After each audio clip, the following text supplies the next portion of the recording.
আজি কেবিনেটে এটা ঐতিহাসিক সিদ্ধান্ত গ্ৰহণ কৰে। অসমৰ চাহ বাগিচা আৰু আদিবাসী সম্প্ৰদায়ৰ যুৱক যুৱতীক গ্ৰেড 1 আৰু গ্ৰেড 2 চাকৰিটো 3% সংৰক্ষণৰ সিদ্ধান্ত গ্ৰহণ কৰে। ইয়াৰ ফলত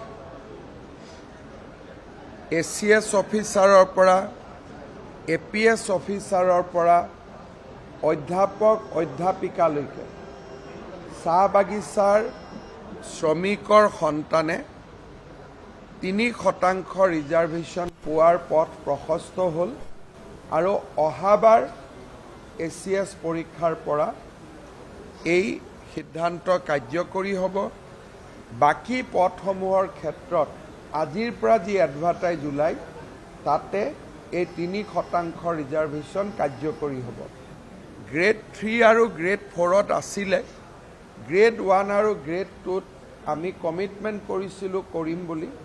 আজি গ্ৰেড 1 আৰু গ্ৰেড 2টো চাহ বাগিচা আৰু আদিবাসী সম্প্ৰদায়ৰ 3% ৰিজাৰ্ভেশ্যন প্ৰযোজ্য হ'ব। ই এটা কেবিনেটে গ্ৰহণ কৰা এটা ঐতিহাসিক সিদ্ধান্ত।